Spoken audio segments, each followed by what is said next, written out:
Alhamdulillah, wassalatu wassalamu ala rasulillahi amma ba'du. Apa kabar anak-anak ustazah kelas 7?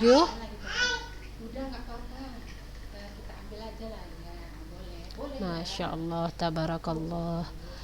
Yang lain apa kabar kak? Cuma Unsa aja yang jawab.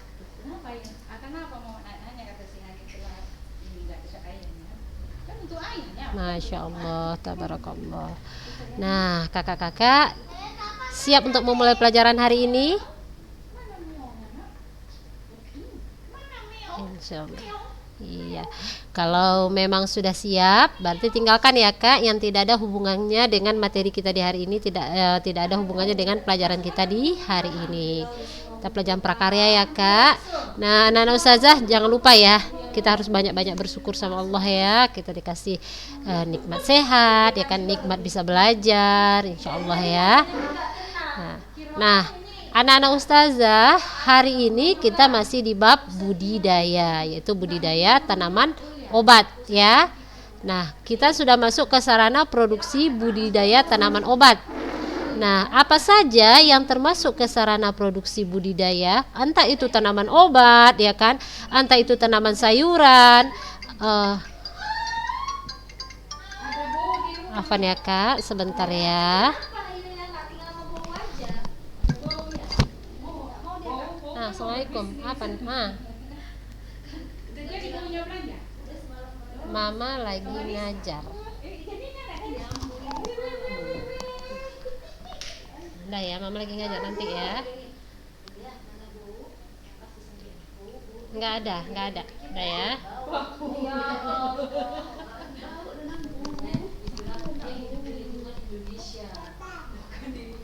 Afwan, kakak-kakak kita lanjut ya. Nah, di dalam sarana produksi budidaya, entah itu tanaman obat, ya kan, entah itu tanaman sayuran, entah itu tanaman hias dan segala macam, itu yang masuk ke dalam sarana produksinya itu ada satu kelompok bahan, terus satu kelompok alat. Yang kedua adalah kelompok alat atau peralatan. Nah, apa saja yang termasuk ke dalam kelompok bahan ustazah gitu ya kan? Nah, dia adalah benih atau bibit tanaman obat kalau di sini ya kak ya. Jadi itu benih itu adalah cikal bakal tanaman ya. Jadi kita harus memilih benih terbaik, benih yang unggul ya kan. Kenapa? Karena kita berharap, kita memang tujuannya menanam tanaman ini adalah untuk tumbuh. Nah, kalau kita sudah memilih benih atau bibit yang unggul, insya Allah tumbuhnya pun baik, ya kan, berkembang biaknya pun baik gitu. Nah, selanjutnya adalah pupuk. Nah, kenapa harus ada pupuk ustazah gitu kan? Nah, di dalam berbudidaya tanaman obat ini kita kan menanamnya di dalam tanah ya anak-anak ustazah. Nah, ada kalanya tanah itu kandungan unsur haranya sudah tidak cukup banyak ya kan. Nah, inilah fungsinya pupuk. Kita tambahkan pupuk ke tanah tadi. Nah, kalau untuk si pupuk ini kita bisa memakai pupuk organik dan anorganik. Nah, apa pupuk organik kakak? Siapa yang bisa jawab? Apa itu pupuk organik?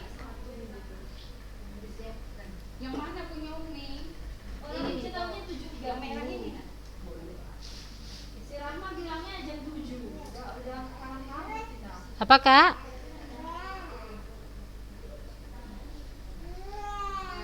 Pupuk organik, pupuk yang berasal dari bahan yang mudah diurai tanah.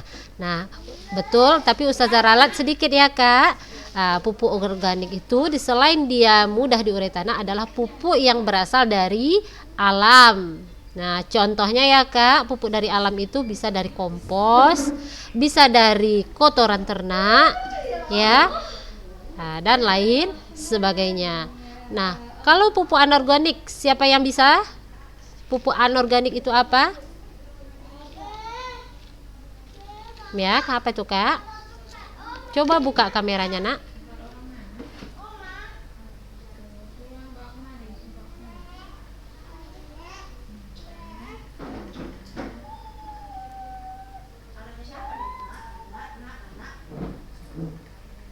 Apa kak? Apa itu pupuk anorganik?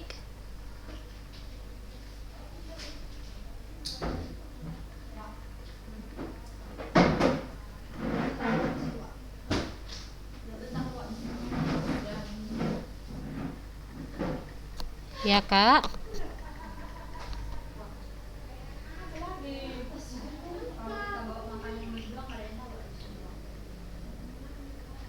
Apa itu Kak?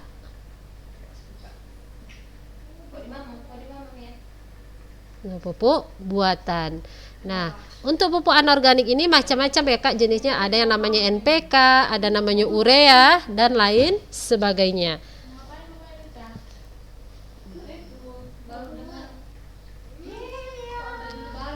Nah, selanjutnya yang kita butuhkan di dalam kelompok bahan itu adalah media tanam. Nah, anak-anak ustazah, untuk media tanam tanaman obat biasanya berupa tanah ya Kak, berupa tanah. Nah, jadi kita harus memilih tanah yang gembur dan subur. Ya, tanah yang baik dan subur dapat terlihat dari apa? Dari teksturnya ya Kak. Tekstur tanah yang gembur, jadi komposisinya seimbang antara tanah liatnya, pasirnya, dan remahnya. Ya.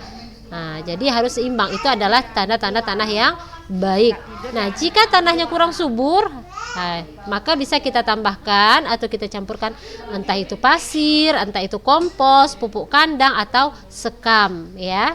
Jadi biar media tanam kita tadi menjadi lebih subur. Nah, selanjutnya yang kita butuhkan di sini adalah pestisida ya, pestisida. Jadi walaupun itu tanaman obat ya Kak, kita tetap membutuhkan pestisida. Disarankan pestisida yang kita pakai di sini adalah pestisida alami atau nabati. Ya, yang kalau pestisida alami atau nabati itu dia berasal dari tumbuhan. Ya, anak-anak ustazah. Nah, itu kelompok bahan. Sekarang kita masuk ke kelompok peralatan. Nah, apa saja yang termasuk ke peralatan? Ya, yaitu yang pertama ada kelompok menanam di kebun atau pekarangan ya. Nah, apa saja peralatannya kalau kita menanam di kebun atau pekarangan ya kan Kak? Nah, yang kita butuhkan adalah cangkul, garpu, koret, gembor ya. Nah, ini adalah peralatan yang umum ada dalam setiap rumah tangga biasanya ya Kak ya. Cangkul itu untuk membuat bedengan. Bedengan itu petak-petak tanah itu Kak. Ya, jadi satu peta gitu kan, itu cangkul. Nah, garpu kenapa dia seperti cangkul tapi runcing kayak garpu ya Kak, maka dia dibilang garpu. Nah, itu berfungsi untuk mengemburkan tanah. Terus koret, koret itu dia kayak cangkul tapi kecil gitu. Nah, dia berfungsi untuk membersihkan gulma. Terus ada gembor itu untuk menyiram ya, yang kayak ceret besar terus ada air mancur, itu namanya gembor. Nah, ada yang tahu apa itu gulma? Apa itu gulma Kakak? Betul. Gulma adalah tanaman pengganggu yang tumbuh di sekitar tanaman obat kita. Itu adalah tanaman liar biasanya. Nah, ini harus kita bersihkan. Nah, itu kalau kita menanam di pekarangan. Nah, sekarang kalau kita menanam di lahan terbatas ya, misal terbatas atau tidak ada lahan misalnya. Karena sekarang ya anak-anak ustazah rata-rata rumah tanahnya kecil, ada rumah terus ada halaman gitu ya kan.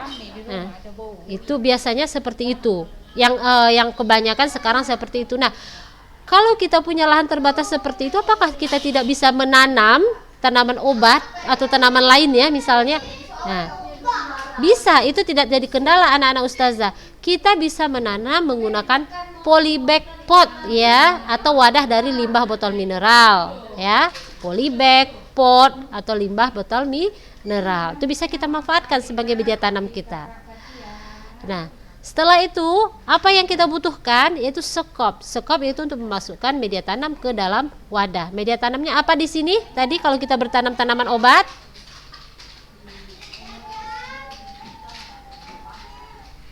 apa Kak? Media tanam adalah tanah. Wadahnya adalah pot. Bisa polybag bisa. Botol-botol bekas juga bisa ya Kak. Ingat, di dalam bertanam tanaman obat media tanamnya adalah tanah. Ini ya Kak ya, media tanam tanaman obat biasanya berupa tanah ya. Oke. setelah itu yang kita butuhkan adalah cangkul ya. Nah, itu adalah kelompok peralatan. Jadi peralatan itu berbeda.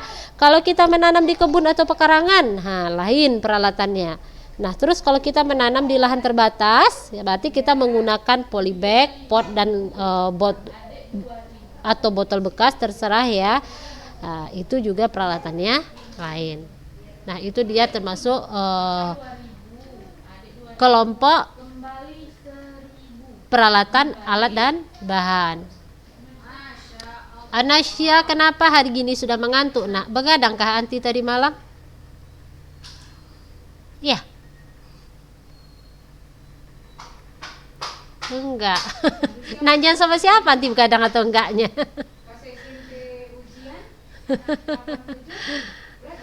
Oke, kita lanjut. Kita masuk ke tahapan budidaya tanaman obat ya. Nah, di dalam tahapan budidaya tanaman obat kita ada tahap-tahapnya ya anak-anak ustazah, yaitu untuk memperoleh hasil yang maksimal ada tahap-tahapnya. Yang pertama adalah pembibitan ya. Pembibitan itu yaitu proses perbanyakan ya, perbanyakan bibit ya, cara perbanyakan bibit. Nah, di dalam pembibitan ini ada dua macam ya anak-anak ustazah. Ada pembibitan generatif dan ada pembibitan vegetatif. Anak ustazah pernah dengar istilah pembibitan generatif? Belum? Pembibitan vegetatif pernah dengar? Kayaknya pernah lah Kak, di SD dulu ada ini pelajarannya, pelajaran IPA. Karena ustazah ada dengar anak ustazah belajar tentang ini. Mungkin ya ada sebagian yang pernah belajar tentang ini, perbanyakan generatif. Perbanyakan generatif atau perbanyakan vegetatif. Nah, perbanyakan generatif adalah dilakukan dengan biji. Bedanya ya Kak, kalau vegetatif perbanyakannya dengan cara memperoleh hasil dari induan ya. Bedanya begitu. Jadi kalau generatif itu udah nyata, kita perbanyakannya melewati biji. Biji yang kita tanam, tumbuh induan, tumbuh anaknya itu perbanyakan generatif. Nah, kalau vegetatif itu nanti dia ada lagi macam-macam, ada stek, cangkok dan lain sebagainya. Ya. Nah, untuk perbanyakan generatif ini ya, tanaman sebaiknya kita peroleh dari induk yang sehat ya dan memiliki hasil yang baik ya. Nah, si biji ini bisa kita semai di polybag atau bak persemaian. Ya, anak-anak ustazah, bedengan semai sebaiknya ditutup untuk melindungi bibit dari pengaruh lingkungan yang kurang baik. Ya, bisa dimakan hewan misalnya burung atau apa namanya biji ya Kak ya. Nah, itu bisa dimakan oleh binatang pemangsa lainnya. Oke, perbanyakan generatif dilakukan dengan apa?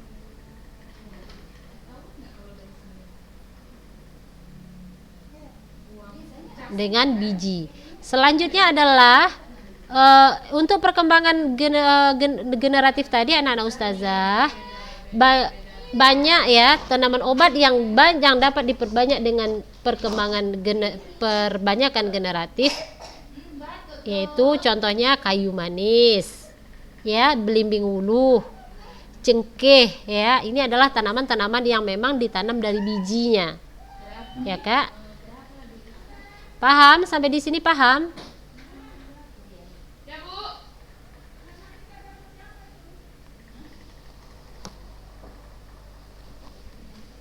Ya, Bu. Sampai di sini paham ya, Kak?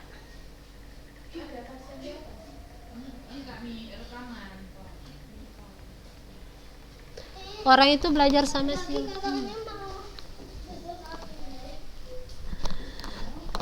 Nah, selanjutnya adalah perbanyakan vegetatif. Ya, perbanyakan vegetatif itu dilakukan ya Kak secara alami atau buatan. Nah, kalau vegetatif alami dilakukan dengan tunas, rizome, geragih, ya, umbi batang, umbi lapis. Ya. Nah, kalau vegetatif buatan itu bisa dengan cara stek, rundu, okulasi, menyambung, cangkok. Ya. Jadi perbanyakan vegetatif itu eh,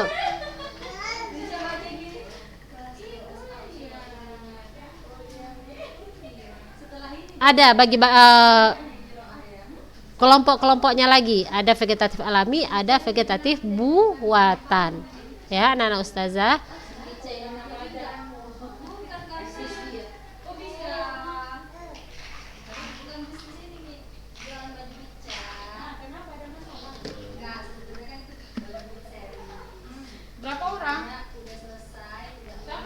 Nah, contoh-contohnya ya pembibitan tanaman secara vegetatif buatan ya anak-anak ustazah, stek misalnya ya, contohnya stek. Nah, ini dilakukan dengan menanam potongan bagian tumbuhan.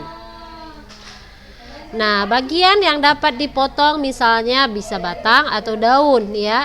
Nah, tanaman obat yang bisa diperbanyak dengan stek adalah contohnya sirih ya. Sirih itu batangnya bisa kita potong terus kita tanam lagi, dia akan tumbuh akarnya. Terus ada brotowali, ada lada.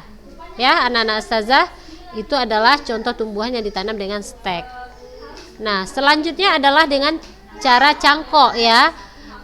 Dengan cara cangkok yaitu tanaman obat, terutama jenis tanaman tahunan ya, yang bisa kita lakukan dengan cangkok ini. Contohnya mahkota dewa, melati, kenanga. Nah, ini bisa kita lakukan perbanyakan melalui perbanyakan vegetatif buatan, yaitu dengan teknik cangkok.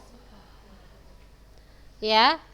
Setelah itu adalah yang ketiga adalah okulasi. Okulasi yaitu menggabungkan mata tunas suatu tumbuhan pada tumbuhan lainnya. Ya. Jadi, teknik ini biasanya digunakan untuk perbanyakan tanaman obat tahunan ya, anak-anak ustazah, seperti kayu manis, pala, belimbing wuluh. Ya.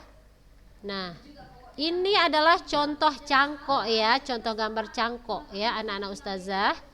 Jadi kita melakukan perbanyakan melalui batang tanaman induknya ya, tanaman induknya cangkok ya. Kalau ini adalah okulasi ya, okulasi yaitu perbanyakan melalui tunasnya tadi ya, tunas, mata tunas, terus tanaman lain kita masukkan ke sini juga ya anak-anak ustazah. Nah, itu adalah macam-macam perbanyakan vegetatif.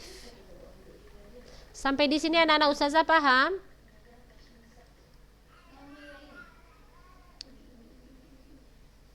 Paham?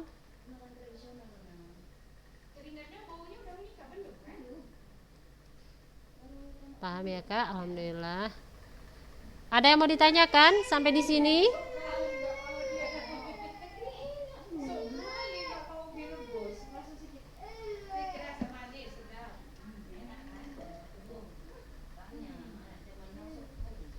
Sampai di sini ada yang mau ditanyakan?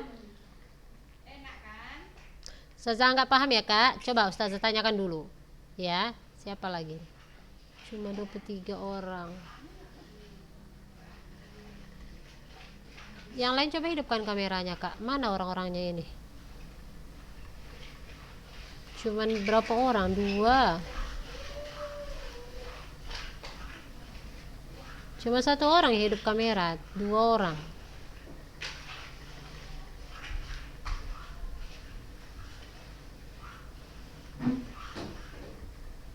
Kenapa Kak? Biasa Kakak Sahla hidupkan kamera. Hari ini kenapa nggak hidup-hidup kamera Kak?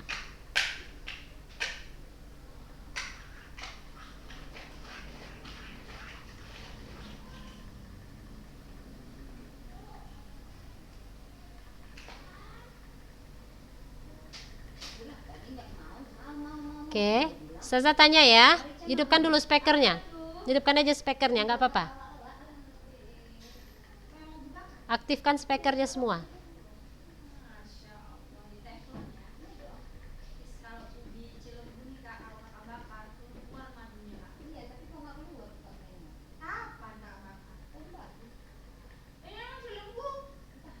Oke.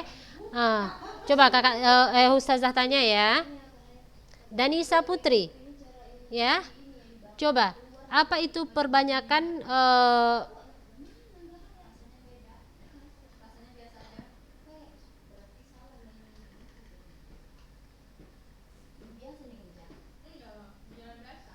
perbanyakan vegetatif.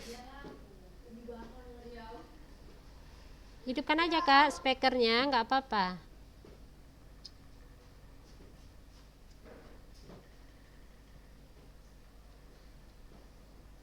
Coba, apa itu perbanyakan vegetatif? Kalau memang paham ya, tadi katanya paham semua. Coba Ustazah cek paham nggak?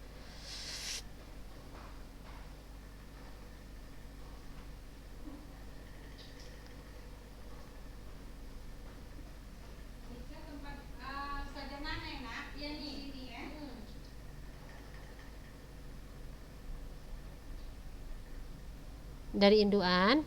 Iya. Nah, dia kan Kak, vegetatif itu dibagi dua. Coba, vegetatifnya apa saja?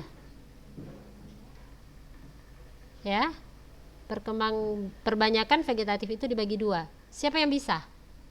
Gantian. Siapa yang bisa? Apa Nayara?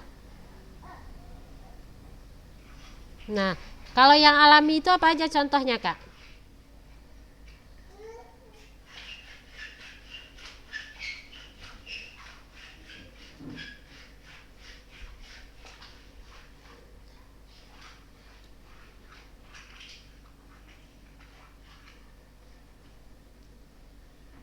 Contohnya apa Kak?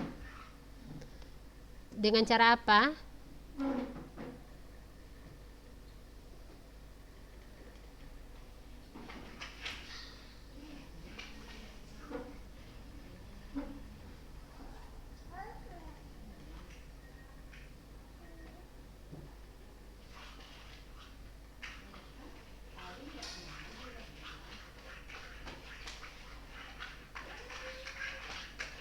Nah, vegetatif itu ada alami dan buatan ya, Nana Ustazah ya.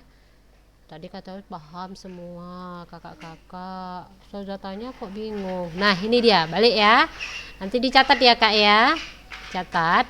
Nah, perbanyakan vegetatif itu bisa dilakukan dengan dua cara, alami dan buatan. Nah, kalau yang alami itu dilakukan dengan tunas ya, bisa dengan rizomnya, bisa geragi ya, umbi batang atau umbi lapis ya anak-anak Ustazah. Nah, terus ada vegetatif buatan, itu dilakukan dengan cara bisa stek, bisa runduan, bisa okulasi, bisa menyambung, bisa cangkok ya. Itu dia macam-macamnya. Nah, itu tuh vegetatif. Nah, yang satu lagi ada namanya perbanyakan generatif. Nah, siapa yang bisa jawab? Apa itu perbanyakan generatif? Coba Alia Azizah.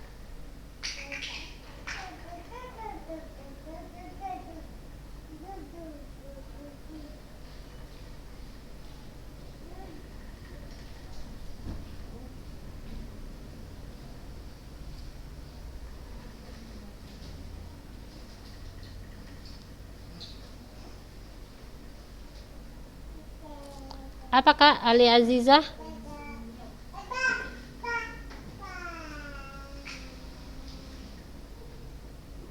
Iya, perbanyakan yang dilakukan dengan biji ya Kak.